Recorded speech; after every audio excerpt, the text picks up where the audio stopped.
lên cho lại mấy mình cha cho chặt bữa sáng tây chấm hơi mày còn tao tây nâng môi ông bồn dương anh phơi cho nó là việc này hơi rút chân mắt khó khăn ngày nay vô tây cả khó mà cho hơi cho mình được cho mẹ hay thêm tăng bẩn lại mình sẽ bỏ cô tới đó nhắm tới trụ mọt ngành mình ta để xa tao tây dương previous đảng sẽ đào chạy háo vô từng bồn ở xuôi ở bài viên cream xuôi bông bồn về để vô chấm hơi tới bài nâng rít mà bọn thol chắp chiết cho mình rút chân lia chú em mà ôi ngành nè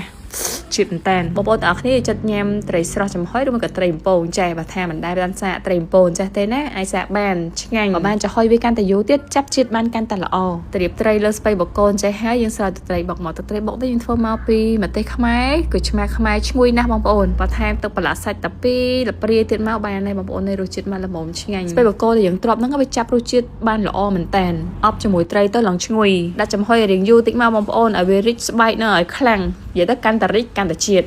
ơi nó khơiឆ្ងាញ់ហ្មង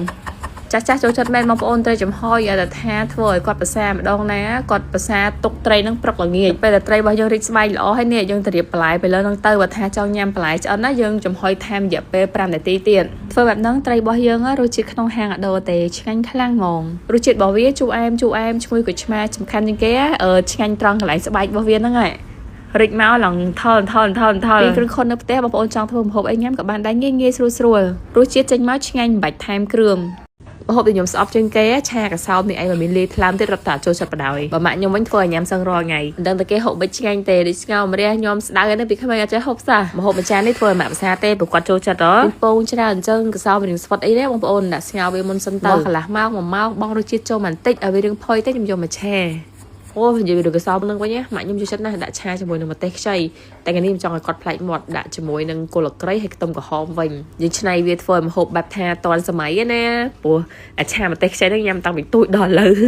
ឃើញខ្លាចហ្មងតែបើថាគេអ្នកចូលចិត្តវិញញ៉ាំរាល់ថ្ងៃអញ្ចឹងក៏មិនតលន់ដែរកាន់តែឆ្ងាញ់អញ្ចឹងមិនថារបស់ណាយើងមិនចូលចិត្តប៉ះតែបន្តិចហ្នឹងក៏មិនចង់ប៉ះដែរ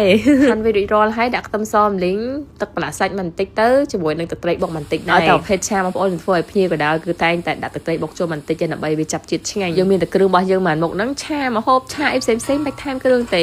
ឆាមិនលេងគ្រឿងឲ្យតែឈ្ងុយចេះហើយដាក់កសោបដែលយើងបានស្ងោរផុយហ្នឹងជាមួយនឹងគល់ក្រីខ្ទឹមក្រហមម្ទេសហឹរអីតាមការចូលចិត្តឆាតែខាស្ងួនប៉ុណ្ណេះហើយស្រោចទឹកចាក់រួមមកច្រូចណាឲ្យវាយកក្លិនរបៀបថាទឹកស៊ីអ៊ីវឈ្ងុយនៅក្នុងហ្នឹងណាយើងឆារៀងស្ងួនអញ្ចឹងញ៉ាំជក់មាត់ណែហើយឈ្ងុយមែនតែនហ្មងកសោបវានឹងឡើងខ្ទិះហើយចាប់ជាតិល្អមែនតែនមានគ្រឿងខុននៅផ្ទះហើយបងប្អូនចង់ឆ្នៃធ្វើម្ហូបអីផ្សេងបានច្រើនមកបាច់ចាំហត់ថែមគ្រឿងទេដាក់មកម្ហូបរបស់យើងពណ៌ស្អាតមានរសជាតិឆ្ងាញ់មានគ្រឿងខុននៅផ្ទះដែលមានចុងភៅចំណានជួយធ្វើម្ហូប